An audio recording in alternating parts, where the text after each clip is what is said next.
Do you remember when Americans loved big cars, just like their supersized fast food? From the 1960s to the early 1980s, giant cars ruled the roads. Covered in chrome and vinyl, with whitewall tires and powerful engines, these land yachts were the biggest of them all. We found 17 of these huge cars, each over 214 inches or 5.4 meters long.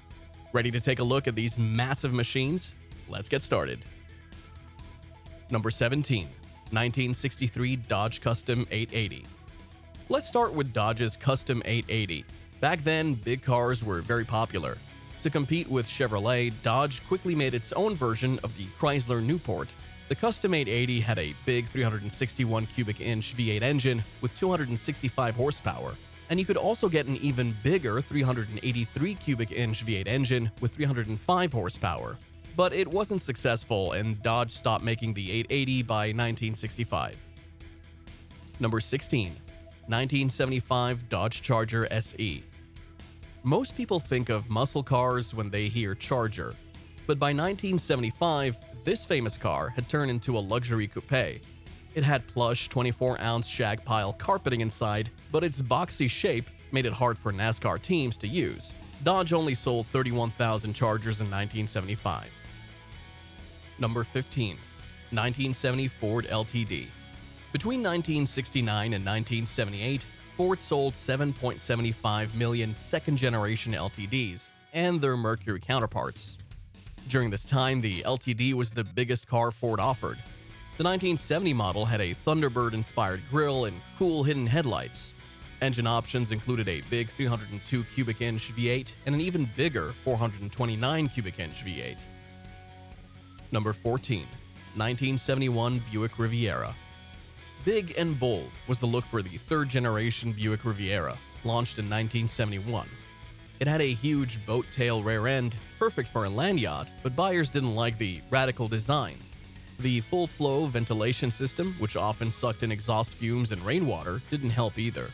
However, the Riviera did come with an impressive standard feature: max-track traction control for its powerful 455 cubic inch V8 engine. Number 13. 1969 Dodge Polara. Now we're getting into serious yachting with cars over 220 inches long. The 1969 Dodge Polara, featuring Dodge's fuselage styling, came in 5 different body styles.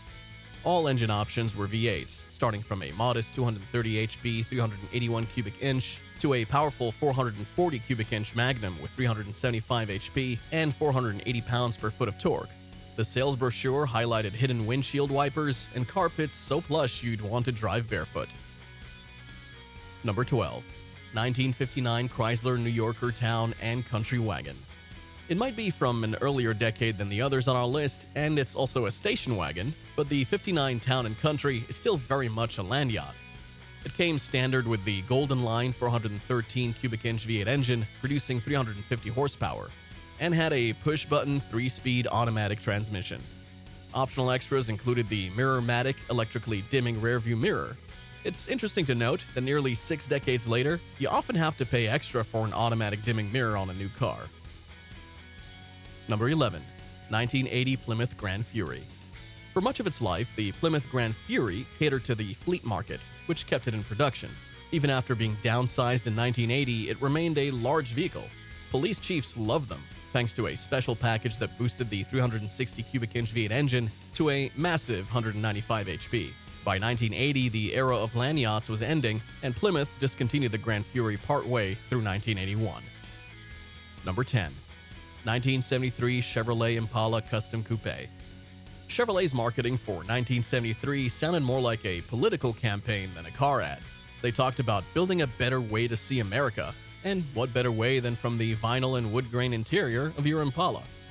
The standard engine was a 145 horsepower turbofire 350 cubic inch V8. For more power, you could choose the optional 455 cubic inch turbojet V8 with 245 horsepower. Of course, that bigger engine meant more frequent stops for gas. Number 9. 1976 Cadillac Eldorado Convertible. Back in 1976, Cadillac made a big deal about their Eldorado being the final American convertible car. It was heavy, weighing about 5,153 pounds. because it had fancy features like automatic climate control and really comfy leather seats that could adjust in 6 different ways. Thankfully, propulsion came from an extravagant 500 cubic inch V8, even if all that displacement could only generate 235 horsepower. Owners might have been even more grateful for the standard ventilated disc brakes. Number 8. 1976 Ford Thunderbird. Just think about how much time it would take to polish all the chrome on the Thunderbird's front bumper. And that's not even including the grille, the headlight surrounds, the wing mirrors, and then the rear bumper. All that shiny chrome made the Thunderbird weigh over 5,000 pounds. It had a powerful engine, a 460 cubic inch V8, connected to an automatic transmission called Cruise-O-Matic. If you wanted an 8-track tape player, it cost an extra $382. And if you like the unique lipstick color scheme, that added $546 to the $7,790 price tag. Number 7. 1977 Dodge Royal Monaco. If you were someone who enjoyed classic style with a bit of extra comfort, then the Royal Monaco was perfect for you. You could relax on the standard vinyl seats, admire the 2 ashtrays in the front and back seats, and show off the hidden headlights. And if you wanted to splurge a little, you could opt for a locking gas cap or treat yourself to the luxury of an electrical digital clock. Number 6. 1978 Ford Country Squire. Nothing says premium quite like sticking fake wood design on the side of a station wagon. From 1951 to 1991, Ford's big estate cars had this imitation timber trim. The 1978 Country Squire was the last hurrah for its huge size before they downsized it the next year.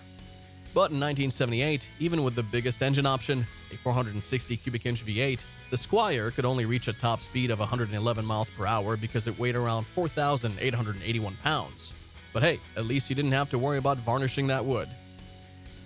Number 5. 1970 Buick Electra 225. During the land yacht era, size was a big deal, so much so that car manufacturers even named their models based on their length. From 1959 to 1969, the length of the Electra changed, but in 1970, it returned to that iconic measurement. Also new for 1970 was a powerful 455 cubic inch V8 engine with 370 horsepower and 510 pounds-per-feet of torque. Number 4. 1972 Lincoln Continental Mark IV. Other than the Ford Thunderbird, the Lincoln Continental lineup of the 1970s stands out as one of the finest examples of the personal luxury coupe category. Lincoln went all out by offering a variety of designer special editions for customers who wanted to indulge. Designed by famous names like Bill Blass, Gucci, Givenchy, and Cartier, each car had its own unique color scheme and a gold-plated plaque on the dashboard. They even allowed owners to have their names engraved on the plaque, just in case they needed a reminder of who they were. Number 3. 1970 Imperial Crown. Chrysler had been using the Imperial name since the 1920s, but from 1955 to 1975, it became its own brand to compete with Cadillac and Lincoln. The third-generation Imperials faced challenges because they were built on Chrysler platforms and body shells, putting them at a disadvantage compared to other luxury brands. Instead, the Imperial had to stand out with features like a standard 440 cubic inch V8 engine with 350 horsepower and spacious bench seating described as luxurious sofas covered in cloth and vinyl. Now we're entering the realm of what we might call the super yacht category, with cars stretching over 230 inches long. Number 2. 1975 Cadillac Coupe de Ville. De Ville stands out as a prime example of luxurious excess. Inside, you could choose between leather or patterned velour seats, while the outside boasted a massive vinyl roof and cornering lights to guide your way.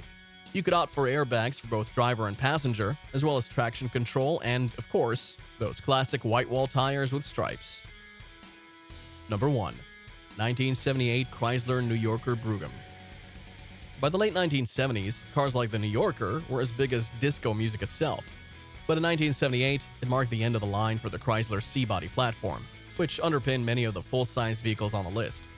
The standard engine was a 400 cubic inch V8, except for in California and high-altitude states where a smaller, cleaner 360ci V8 was required.